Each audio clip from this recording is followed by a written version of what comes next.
తమ్ముడు చక్రపాణి నేను ఇంకా మర్చిపోలేదు. నా తమ్ముడు చక్రపాణి పాపము ఇంకా ఆయన మీద తప్పుడు కేసులు పెట్టారని ఆయన ఇంకా ఏదో ఊళ్ళో ఉన్నాడు. ఇంకా కేసులు పెట్టాల, ఇంకా మొదలు పెట్టాల. ఆయన చేసిన అరాచకాలు, వాళ్ళు చేసిన అన్యాయాలు, వాళ్ళు చేసిన ఘోరాలు, నేరాలు ఇంకా మేము బయటికి తీయకముందే ఆయన పాపం స్పందిస్తున్నాడంటే రేపు పొద్దున తీసిన తర్వాత ఆయన పరిస్థితి ఏంటనేది కూడా మాకు కూడా చూడాలని అనిపిస్తుంది. ఎందుకంటే శిల్పా చక్రపాణి అనే వ్యక్తి రైతుల దగ్గర నుంచి, మహిళల దగ్గర నుంచి, ఆఖరికి ఉద్యోగస్తుల దగ్గర నుంచి ప్రతి ఒక్కరిని కూడా ఇబ్బంది పెట్టి మోసం చేసి అన్యాయం చేసిన వ్యక్తి.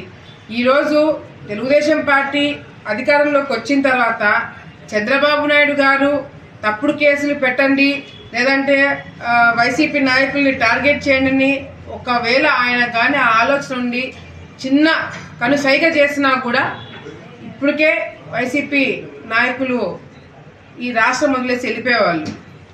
ఇప్పుడు కూడా క్రమశిక్షణ, పద్ధతి, ప్రజలు, రాష్ట్రం అభివృద్ధి, పరిశ్రమలు, ఉద్యోగాలు ఇంకా ఈ దిశలో మేము ఆలోచిస్తున్నాం కాబట్టి వైసీపీ నాయకులు ఇంకా బయట తిరగలుగుతున్నారు. లేదంటే వీళ్ళు రాష్ట్రానికి, ప్రజలకి చేసే అన్యాయాలకి ఈ పార్టీకి ఎప్పుడో తెలుగుదేశం పార్టీ నాయకులు బుద్ధి చెప్పేవాళ్ళు.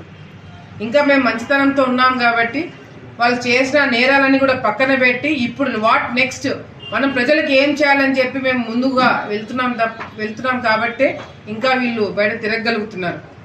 కేసీ కెనాల్ని బూర్చేసి ఏ విధంగా రైతులని 7,000 ఎకరాలకి నీళ్లు లేకుండా చేస్తున్నాడు ఆలగడ్డలో, నంద్యాలలో ఆ విధంగానే కేసీ కెనాల్ని బూర్చేసి వీళ్ళ నాయన ఏమైనా ఇచ్చినాడని చెప్పి అనుకున్నాడేమో, వాళ్ళ అన్న ఏమైనా చెప్పినాడేమో, కానీ కేసీ కెనాల్ అంటే వాళ్ళ సొంత అనుకొని ఎగడబడితే ఆడ బూడ్చుకుంటూ రియల్ ఎస్టేట్లు చేసుకుంటున్నాడు. శిల్పా వెంచర్లో గతంలో కూడా చెప్పినాం, శిల్పా వెంచర్లో ఒక మైనర్ అమ్మాయి ఎస్సీ ఒక పాపని మానభంగం చేసి ఆ అమ్మాయిని హత్య చేస్తే ఆ బాడీనే బయటికి రానియకుండా పోస్ట్ మార్టం రిపోర్ట్ని తారుమారు చేసేసి ఒక ఇన్వెస్టిగేషన్ జరుగుతున్న ఒక మర్డర్ కేసులో ఆ బాడీని కాల్చేస్తారు. మామూలుగా అయితే పూడుస్తారు, ఎందుకంటే ఫర్దర్ ఇన్వెస్టిగేషన్ కోసం పనికొస్తుంది, DNA టెస్ట్లకి ఏదైనా కావాలని చెప్తే దాన్ని పూడుస్తారు కదా, కాల్చరు. అట్లాంటిది వైసీపీ ప్రభుత్వంలో ఆ విధంగా కాల్చి ఆ ఎవిడెన్స్ అంతా కూడా లేకుండా చేయడం జరిగింది. ఈ చక్రపాణి వాళ్ళ సొంత డ్రైవరే లింగాపురంలో ఒక ముస్లిం మైనార్టీ మహిళని వాళ్ళ డ్రైవరు మానభంగం చేసి ఆమెని హింసిస్తుంటే కేసు పెడితే దానికి స్పందించడం ఈ చక్రపాణి. ఇట్లా ఎన్నో చేసిన వీళ్ళు తప్పుడు కేసుల గురించి వీళ్ళు మాట్లాడుతుంటే నిజంగా ప్రజలందరూ కూడా నవ్వుతున్నారు. అసలు ప్రజలు మీకు ప్రతిపక్ష హోదా కూడా ఇవ్వలేదు. మీరు వైసీపీ నాయకులు మీరు ప్రశ్నించడానికి, మాట్లాడడానికి కూడా మీరు పనికిరాదు అని మిమ్మల్ని పక్కన పెట్టింది మేము కాదు, ప్రజలు.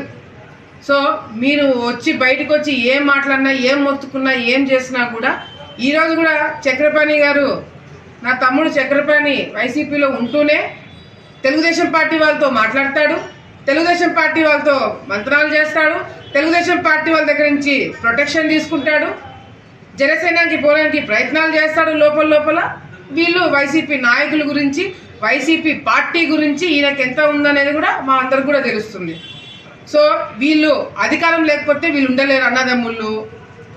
అధికారంలో ఉంటేనే పనులు జరుగుతాయి వీళ్ళకి తెలుసు, అధికారంలో ఉంటేనే వీళ్ళ రియల్ ఎస్టేట్ వెంచర్లు కాపాడుకోవచ్చు. అందుకే తనకలాడుతున్నారు ఇప్పుడు, ఏం చేయాలో అర్థం కాక.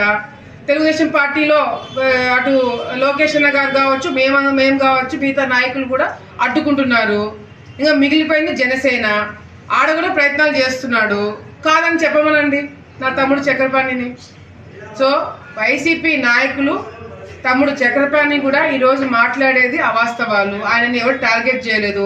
నీకు అంతగా టార్గెట్ కావాలనుకుంటే మాత్రం మళ్ళీ గుర్తు చేయకండి అవన్నీ. మేమందరం కూడా అభివృద్ధి బాటలో నడుస్తున్నాము. మీరు ఏదైనా అట్లా మీరు కలెక్టర్ దగ్గరికి, ఎస్పీ గారి దగ్గరికి వెళ్ళి తప్పుడు కేసులు పెడుతున్నారంటే మాత్రం డైవర్ట్ అంతా అయ్యి వాళ్ళు మీ దగ్గరికి వస్తారని చెప్పి, మీరు ప్రతిపక్ష హోదా లేకుండా ఇప్పుడు ఉన్నారు కాబట్టి హైదరాబాద్లో రియల్ ఎస్టేట్లు చేసుకోండి, వెంచర్లు చేసుకోండి. రాజకీయం గురించి మీరు మాట్లాడితే ఎవరు కూడా ఇక్కడ స్పందించరు, మిమ్మల్ని చూసి ఇంకా నవ్వుతారే తప్ప వేరేది ఉండదని చెప్పి కూడా తెలియజేసుకుంటున్నాం.